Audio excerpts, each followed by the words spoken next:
Olá, sejam bem-vindos ao episódio 161 de E o Resto é História. Desta vez não em duo, mas em trio. Para além da dupla habitual, que já conhece, o historiador Rui Ramos, eu próprio, João Miguel Tavares, temos desta vez o prazer de ter connosco o historiador Duncan Simpson. O Duncan Simpson licenciou-se em Estudos Europeus na London School of Economics e doutorou-se em Estudos Portugueses no King's College de Londres. Atualmente é investigador no Instituto de Ciências Sociais, o ICS, onde tem vindo a trabalhar na história do Estado Novo em geral e da PIDE em particular. E é precisamente sobre a PIDE que se debruça o seu último e muito recomendável livro, intitulado Tenho o Prazer de Informar o Senhor Diretor, Cartas de Portugueses à PIDE, 1958-1968, uma edição da Book Builders, cujo objetivo assumido é contar a história da PIDE de baixo para cima, ou seja, a partir de um vasto conjunto de cartas que portugueses comuns enviaram para a PIDE, umas anónimas, outras assinadas, a propósito dos mais variados temas, denúncias políticas, vinganças pessoais, pedidos de ajuda, candidaturas de emprego, cunhas para isto e para aquilo. O conjunto é realmente fascinante e traça um retrato da PIDE que vai muito além da simples história da polícia de repressão e, sobretudo, traça um retrato dos portugueses que vai muito além da simples história do povo vítima. Duncan Simpson escreve isso mesmo na introdução e cito: "O meu argumento neste livro é que a relação entre a sociedade portuguesa e a PIDE foi sempre muito mais ativa, interativa e multifacetada do que tem sido reconhecido até hoje." Duncan, muito obrigado por ter aceitado o nosso convite para vir ao E o Resto é História. É um prazer tê-lo aqui. Obrigado, antes de irmos ao conteúdo do livro, propriamente dito, eu acho que os nossos ouvintes têm a curiosidade de saber como é que um académico inglês se interessou por Portugal e quando é que começou a estudar a história portuguesa. Pode-nos explicar-nos isso brevemente? Posso. É uma história muito pouco interessante, talvez ser muito breve. Cheguei a Portugal, como a maioria das pessoas do norte da Europa, enquanto vulgar turista, vamos dizer. Mas pelo menos é muito mais tempo do que a última onda de turismo. Foi em 91 a primeira vez que vim aqui. Sim. Mesmo em visita turística. E já era historiador nessa altura? Não, estava na escola ainda, tinha 16 anos, mas foi um encanto absoluto e imediato, mas isso queria dizer em tudo, os cheiros, a luz, a comida e gradualmente a literatura e gradualmente a história, que cheguei no fim. E nessa altura não falava português, não é? Não, mas aprendi, com várias visitas, acabamos por aprender e através da leitura também, acho que também nasci em França, através do francês e do espanhol que tinha feito na escola, é relativamente, não diria fácil, mas dá para começar e depois de um ano ou dois consegui... Portanto, no seu caso, nasceu em França? Nasci em França, sim. Nasci em Paris, de pais ingleses. Muito bem. E fiz toda a escolaridade em França, com pequenas fases em Inglaterra, e fiz toda a minha universidade depois em Inglaterra. Certo. Mas já aí tinha a ideia de vir a trabalhar sobre a história de Portugal? Não, comecei com uma licenciatura em European Studies na London School of Economics. E foi só mais tarde, quando aprofundei pessoalmente meu interesse em Portugal, que decidi voltar à universidade e fazer um mestrado em História de Portugal no King's College. Por acaso tive a sorte ali de encontrar um académico, que é o Francisco Betancourt, que todos conhecem, que foi uma ótima influência para mim enquanto orientador do mestrado e depois da tese de doutoramento também, que fiz sobre as relações entre a Igreja Católica e o Estado Novo Salazarista. Mas o interesse inicial vem mais basicamente da atração pelo país em si, que senti, e sou incapaz de trabalhar em temas que não me... ou em países, neste caso, que não me interessam pessoalmente. Então, ali foi mesmo o ideal. E ainda por cima, na altura, nos anos 90, início dos anos 2000, A figura do Salazar era ainda muito pouco conhecida fora de Portugal. Lembro-me do Paul Preston numa aula sobre a Guerra Civil da Espanha, no RSI, no tempo da minha licenciatura, a mencionar vagamente alguém chamado Salazar, que tinha algum impacto sobre as decisões, certas das posições do Franco, mas nunca indo além de comentários muito gerais. E suscitou imediatamente uma espécie de interesse, não é? De descobrir um pouco mais quem era esta pessoa, qual era o regime que foi criado lá a partir de 32 e são estes factores que me levaram à história de Portugal. Antes de irmos às perguntas propriamente ditas sobre história, só uma última curiosidade. Hoje vive em Portugal? Sim. Hoje, por acaso, sou colega do Rui Ramos. Exatamente.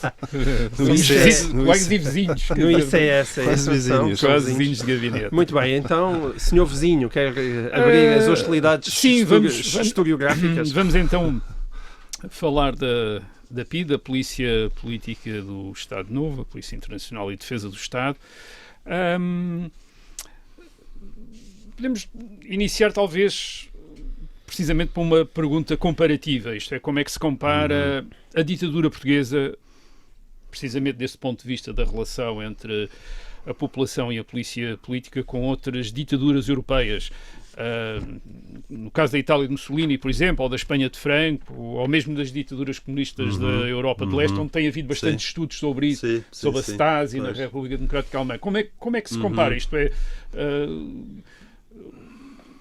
as diferenças e as analogias que encontrou... Há muitas analogias, isso é indubitável, é uma certeza. Primeira analogia é esta relação de oportunismo que rapidamente se estabelece entre a população e a polícia política. Esta ideia de que a polícia pode ser transformada num instrumento de resolução de conflitos privados, porque as pessoas, veem que tem lá uma polícia que responde rapidamente a denúncias, neste caso. Com bastante poder ainda. Com bastante poder e esta impressão de omnipotência dentro do regime e de facilidade a criar problemas para terceiros dentro da rede de pessoas com quem temos negative ties, como dizem os sociologistas. E pronto, isso é uma analogia evidente que se encontra em Portugal, que se encontra na Alemanha nazi, que se encontra nos regimes do leste também.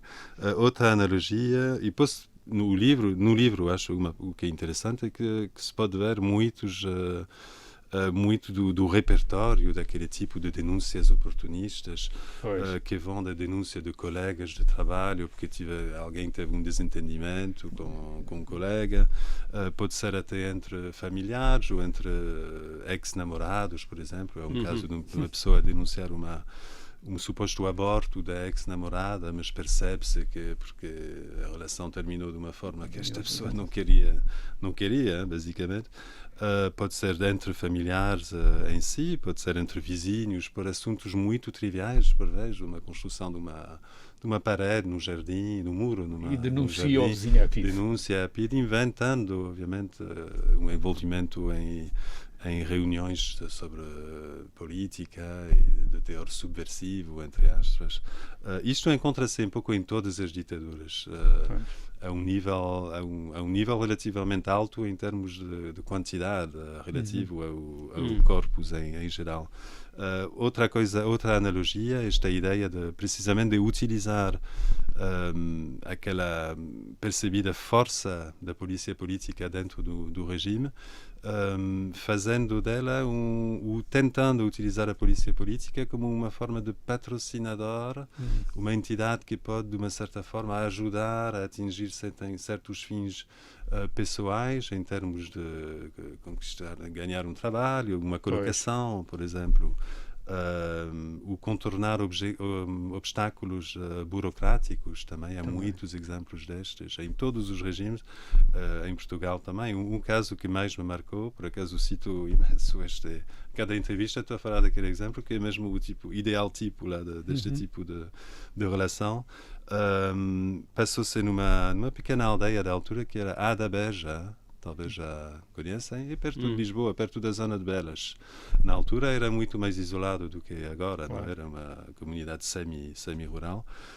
E um agente da PID tinha lá uma casa de férias, onde passava a parte do verão, e rapidamente a população local percebeu que era uma pessoa com alguma importância dentro do regime. Provavelmente, eu acho que sim, segundo o que se vê nos arquivos, sabiam que trabalhava pela PID até, e era um oficial de um certo nível dentro da PID, e a aldeia toda junta-se para ir falar com ele. Isso já em si é um pouco surpreendente, porque a imagem tradicional dominante que temos da PID é mais que toda a gente teria fugido a correr. O medo. Sim, o medo e o desprezo. Ali foi o contrário. Juntaram-se e foram todos falar com ele na casa, na frente da casa dele, a ver se não podia ajudá-los a obter a instalação da luz elétrica, da eletrificação da aldeia.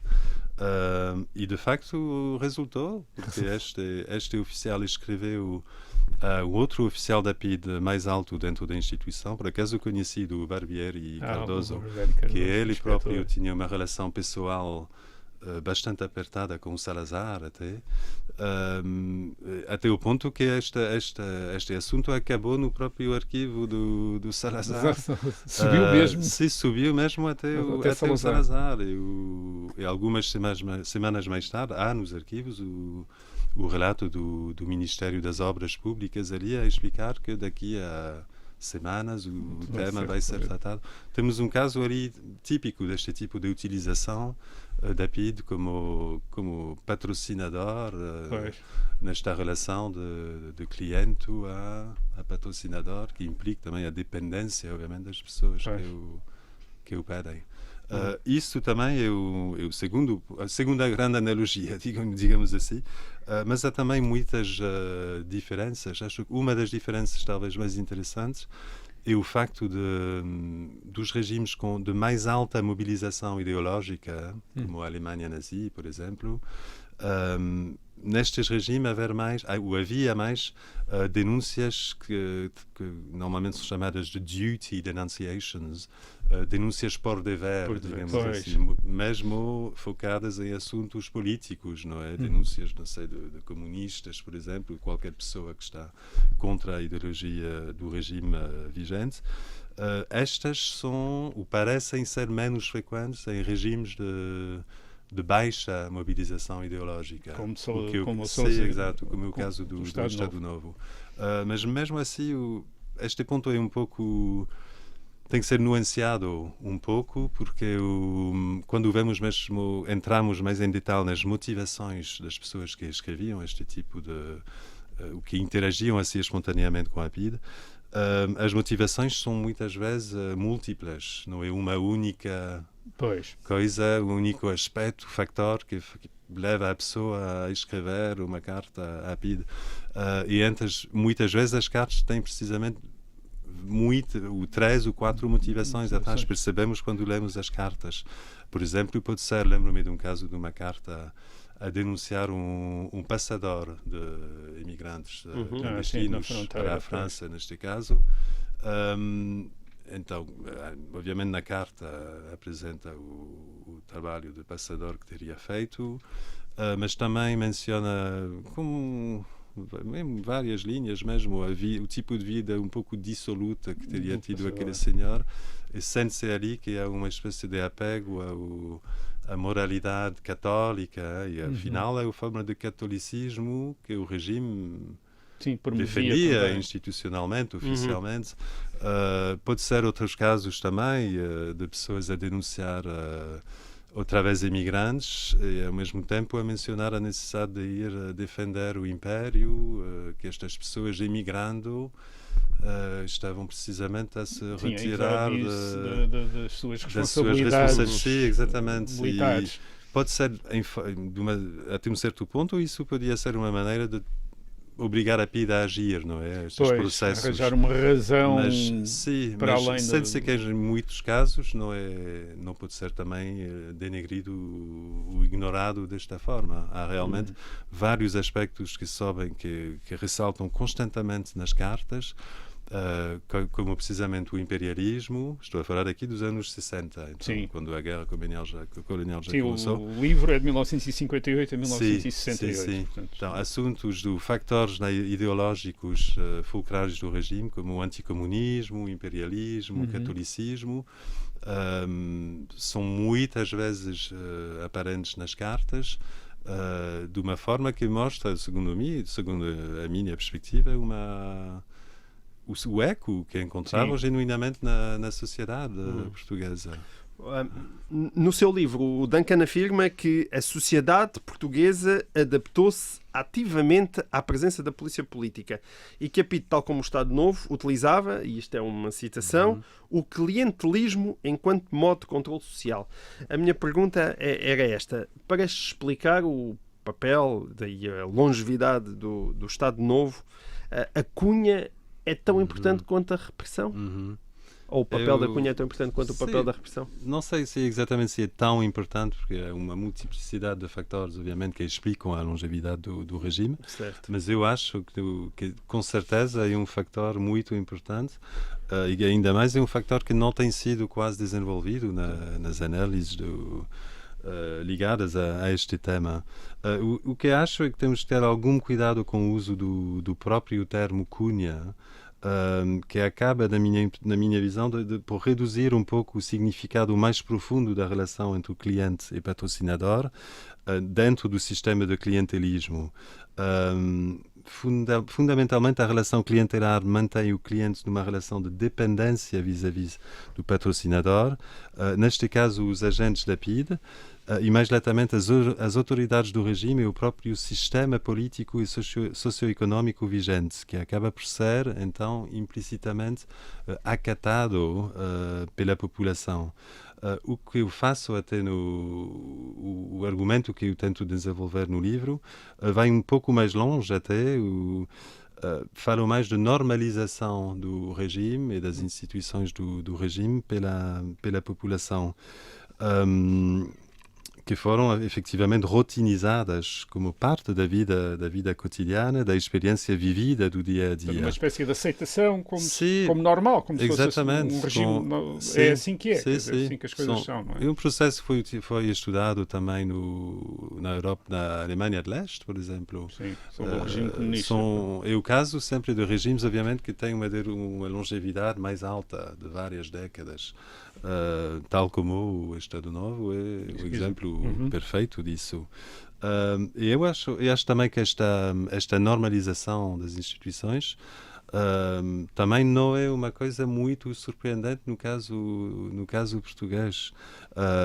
Primeiro porque a chamada despolitização da população, se é verdade que foi acentuada pelo Estado Novo, pela ditadura, já vinha de muitas décadas antes, não é? Era uma realidade da monarquia constitucional. Depois a Primeira República, também acho que o Rui Ramos ali vai concordar provavelmente comigo, que a Primeira República fez pouco para conseguir uma politização mais ampla e mais aprofundada da população. Até foi o contrário.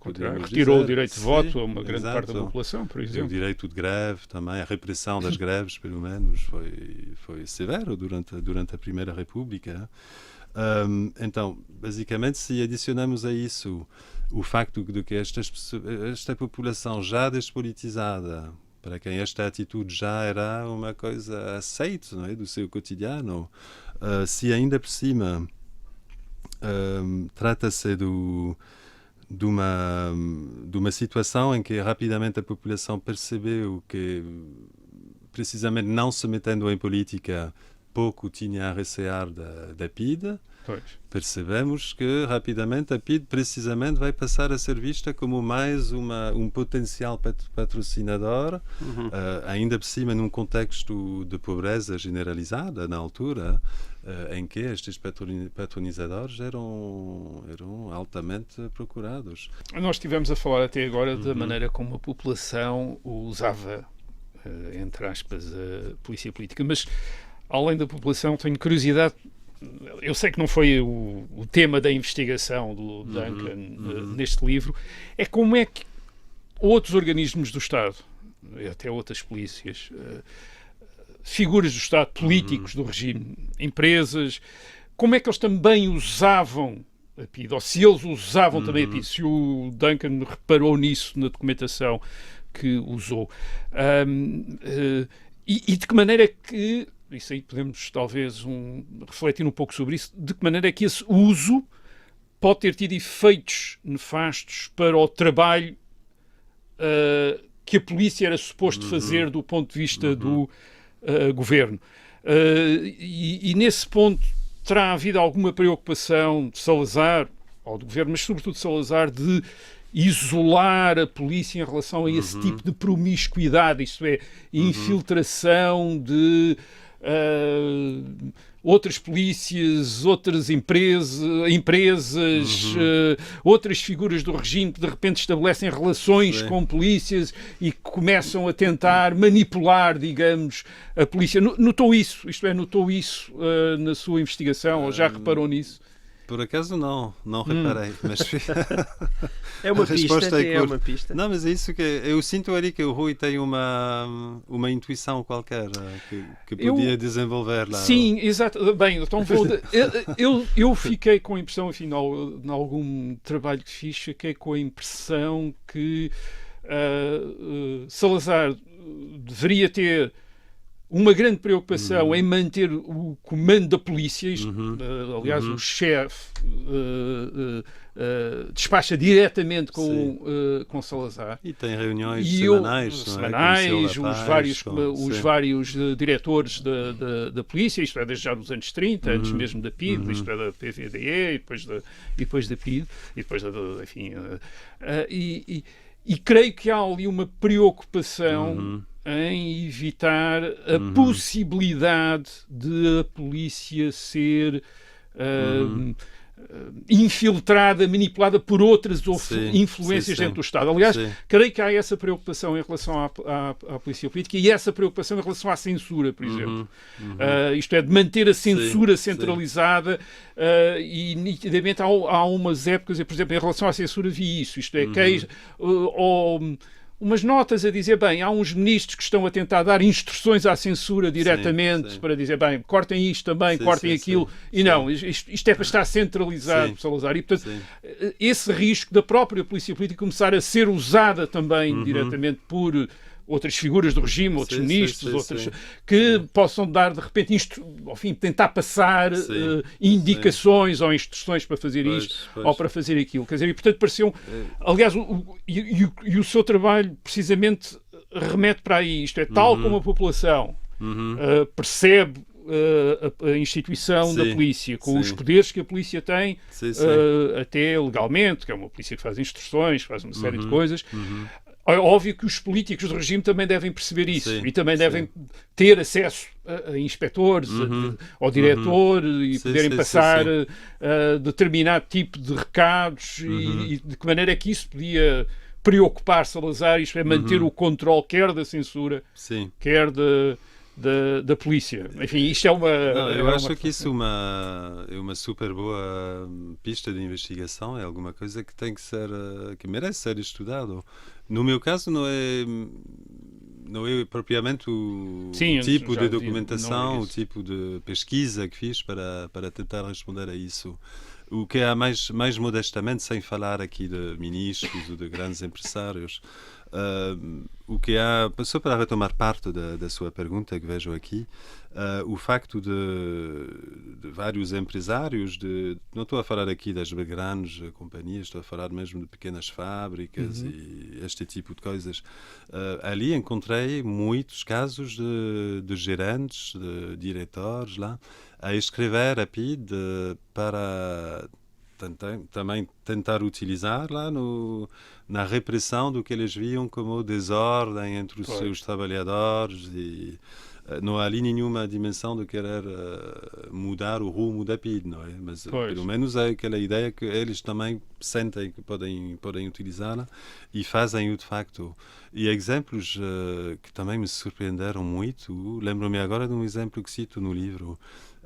Era uma coisa chamada Unia Metalúrgica da Fontinha, em 1963.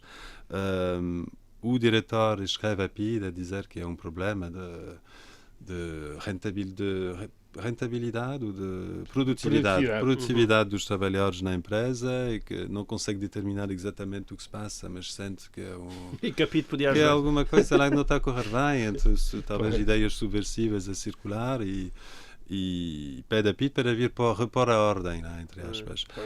A PID vai lá, de facto, e fiquei ainda mais surpreendido com a reação dos agentes da PID que chegaram ali e podíamos pensar que ia ser uma chegada puramente lá repressiva, não é?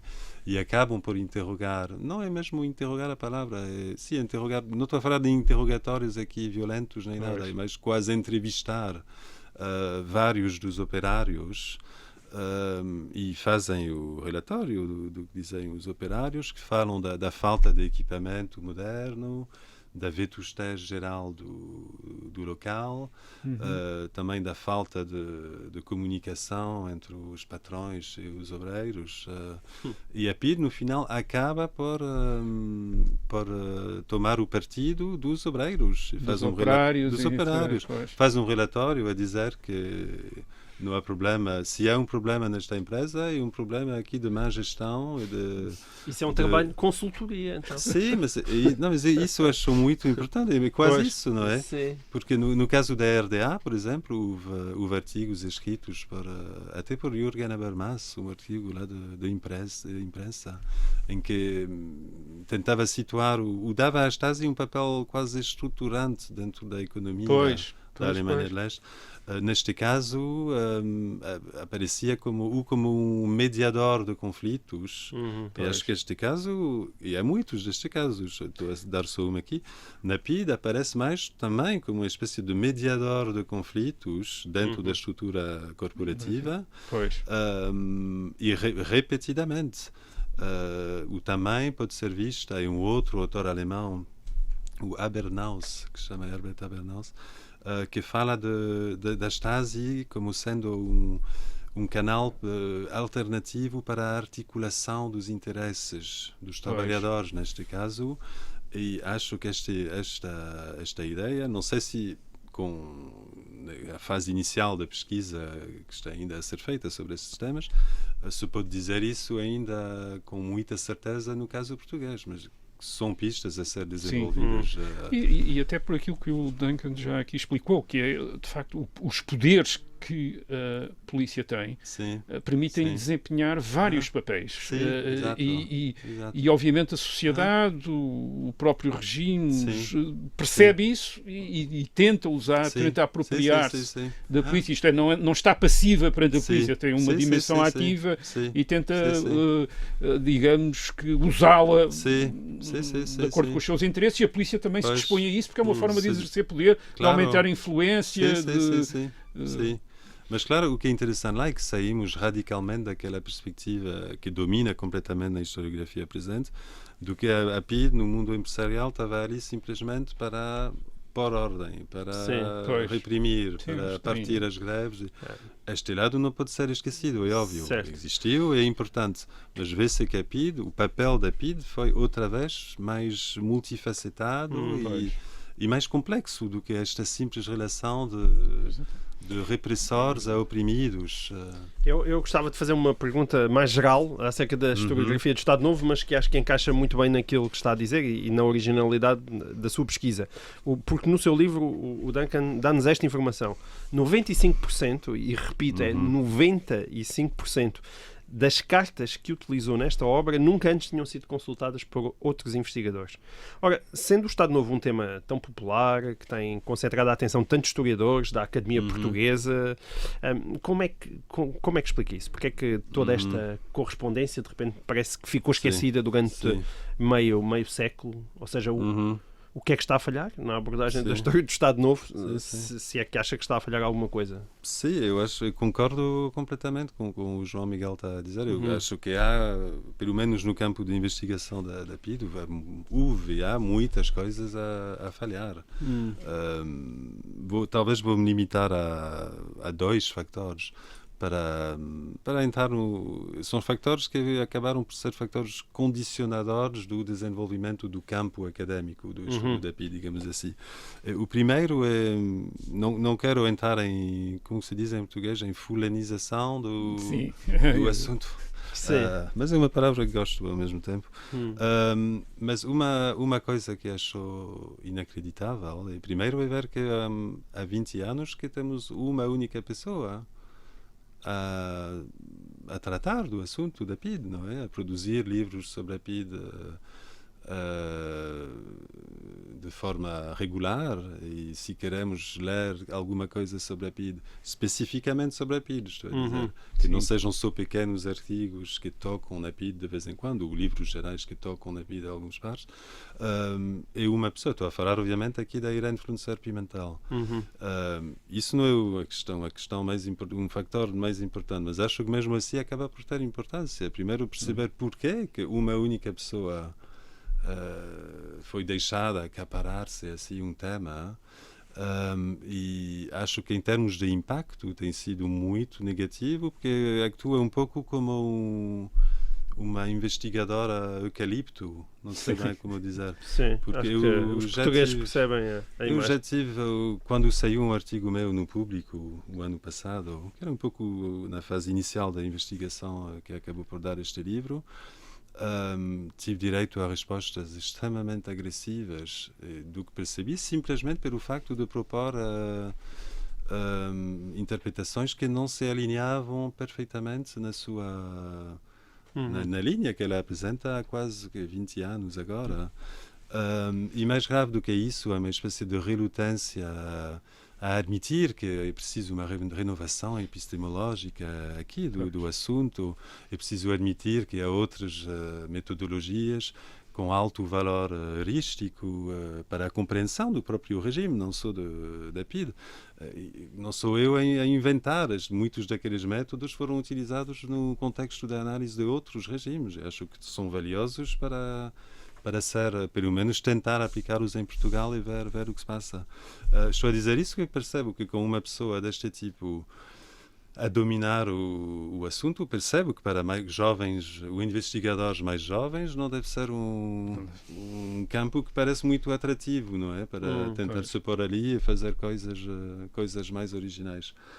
Mais importante do que se focar-se numa pessoa, mesmo se acho que vale a pena dizê-lo, a Irene Pimentel, para mim, também é um sintoma de forças estruturais subjacentes que condicionaram o campo académico, muito mais profundas e importantes, obviamente. Estou a falar aqui do que tento fazer no primeiro capítulo do meu livro, basicamente ver como o campo da história da PID foi quase desde o pós-25 de Abril, pelo menos o pós-abertura dos arquivos, que é mais lógico dizer isso, não é? Dos arquivos da PID em 94, tem sido completamente confundido com questões de memória, com políticas de memória, o que faz que muito dos trabalhos que temos sobre a PID são mais trabalhos, na minha perspectiva, pelo menos de infiltrados pela memória, Sim. ou até abertamente implicados em suster uma certa memória da PIDE. Neste caso estou a falar da memória antifascista da PIDE, tal como ganhou a hegemonia no contexto da Revolução do 25 de Abril. Há aqui duas escolas, se podemos dizer assim. A primeira menciono no primeiro capítulo do meu livro.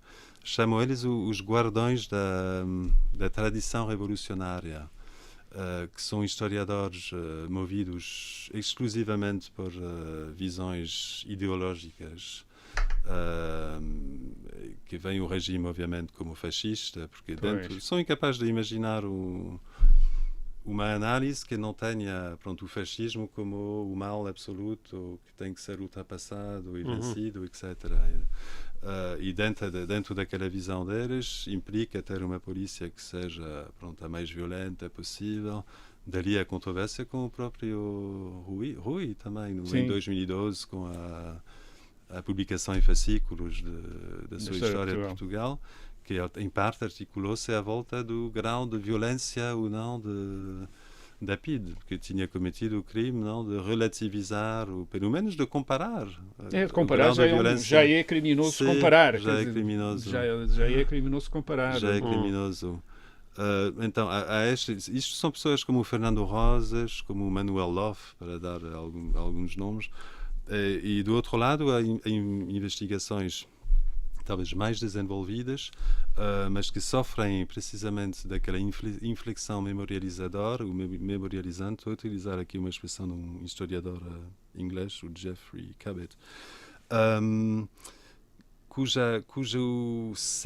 interesse principal, ou cujo objetivo principal, é mais isso que eu queria dizer, é manter viva a memória das vítimas da PIDE. É uma espécie de preocupação constante, porque estes historiadores têm a ideia de que a memória das vítimas tem sido menosprezada pela sociedade desde os anos 80 até hoje, e que precisa de ser defendida. Isso, eu acho que não há nada mal nisso. Pelo contrário, a memória das vítimas, das pessoas que sofreram realmente, mas que são uma minoria, temos que nos lembrar disso, precisa de ser defendida, mas isso é uma diferença entre um trabalho memorialístico e um trabalho de compreensão histórica. Não é? Certo, claro. O trabalho memorialístico, tal como está produzido, estávamos a falar antes da história da PIDE, da Irene Pimentel, precisamente por ser de teor memorialístico, embora implicitamente, está cheio de juízes de valor, é abertamente normativo, são juízes de valores constantes sobre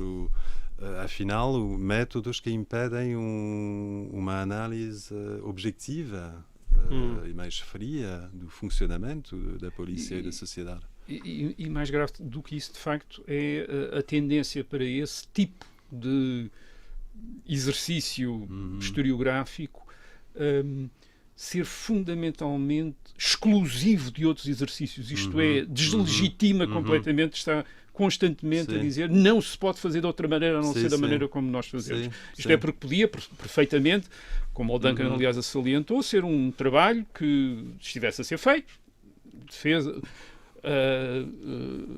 consagração da memória das vítimas. E admitir que havia outro tipo de trabalhos, outro tipo de abordagens, outras metodologias que podiam ser usadas, que os historiadores podiam recorrer. Ora não, esse tipo de trabalho tende sempre a situar-se como o único trabalho legítimo e a considerar que todo o outro tipo de trabalho tem qualquer coisa de herético, tem qualquer coisa de quase às vezes de criminoso, que deve ser denunciado, que deve ser atacado, que deve ser excluído do trabalho académico. Que está movido por com intenções sinistras, de branqueamento, e de facto... E mais do que isso, de negacionismo. De negacionismo, isto é, o simples facto de não se fazer um trabalho na mesma linha é denunciado como uma negação, exatamente, é denunciado como uma negação daquilo que está ali a fazer. E de facto isso deixa-nos a questão, e essa era a questão que eu ia levantar-lhe agora, que é como é que nós escapamos a isso, quer dizer, como é que um historiador que tenta, enfim, neste campo minado, que tenta fazer outro tipo de história, como é que escapa a isso? O Duncan acha que há a mesma maneira de fugir a isso, quer dizer. Eu sou um pouco pessimista quanto a isso, porque não... E acho que já ouvi também o Rui a dizer que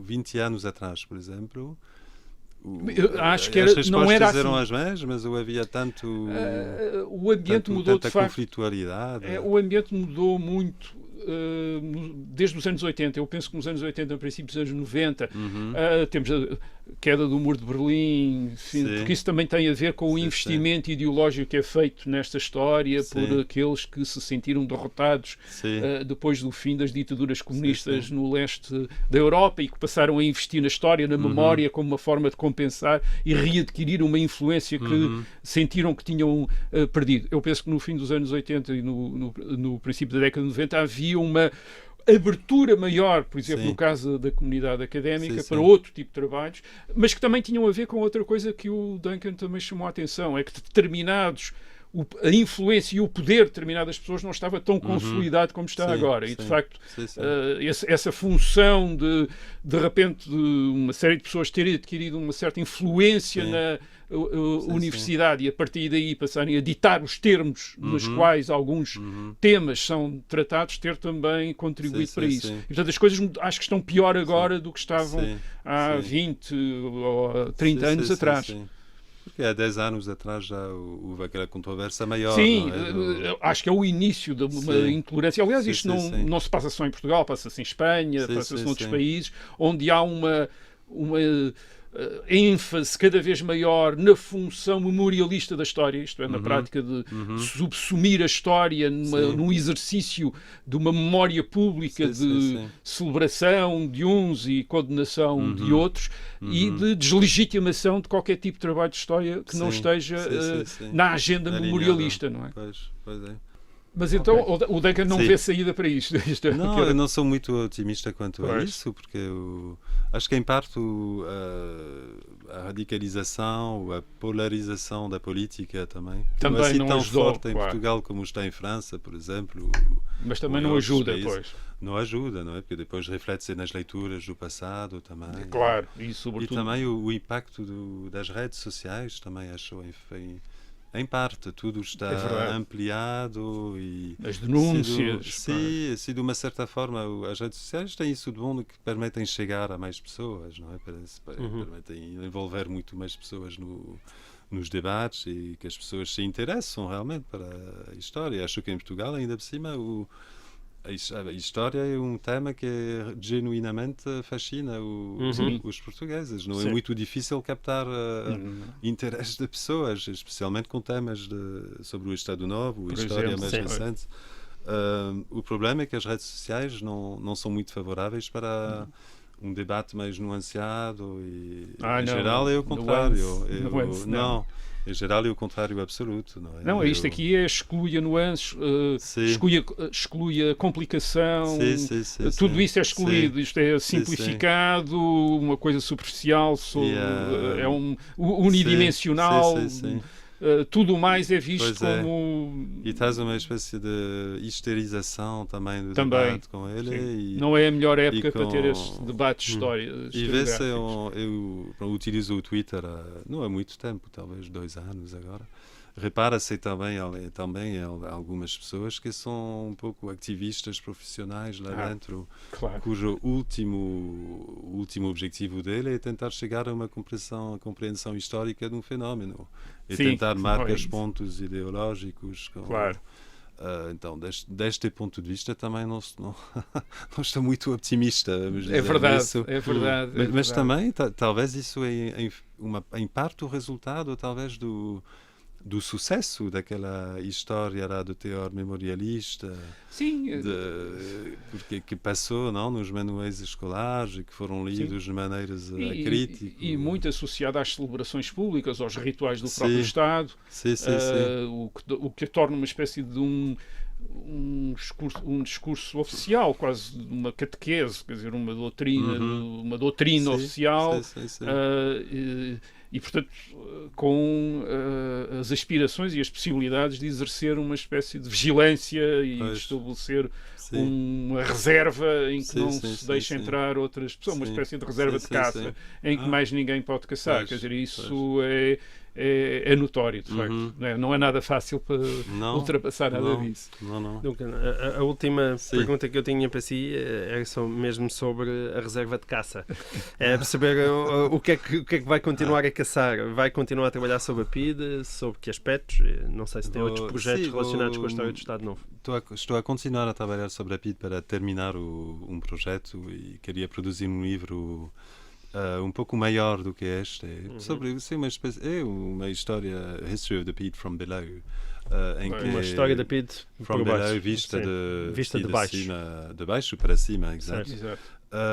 Que vai incorporar também não só material arquivístico, porque este livro foi só focado no material arquivístico, mas fiz também uma como se chama em português, um inquérito com 400 pessoas em várias partes de Portugal, tentando entrar um pouco nas suas percepções de memórias da PIDE na altura. 400 pessoas que nunca foram presas pela PIDE, que nunca tiveram atividade política, porque isso, na minha opinião, que viveram tempo. durante o regime. Precisamente para tentar sair daquele foco sempre sobre a minoria de oposicionistas. E acho que temos que sair dali, porque senão repetimos a mesma coisa e não percebemos como que o resto da sociedade, que 95% da sociedade, funcionou. E também uma parte da história oral. Fiz entrevistas são mais de 30 em Lisboa, Viseu, Faro e Braga, para ter contextos sociais e ideológicos diferentes. Igualmente para ter material de teor qualitativo sobre as suas experiências, e tudo isso pode ajudar a reforçar ou a complexificar alguns dos temas que desenvolvo aqui no livro. Quando é que está a pensar acabar? Acabar será talvez daqui a um ano, um pouco menos, talvez 10 meses. É mais o projeto agora de escrita, pode ser menos. Temos um livro ao ano. Sim, espero que sim. E agora, como temos que escrever tudo em inglês para existir academicamente, vai ter que ser em inglês.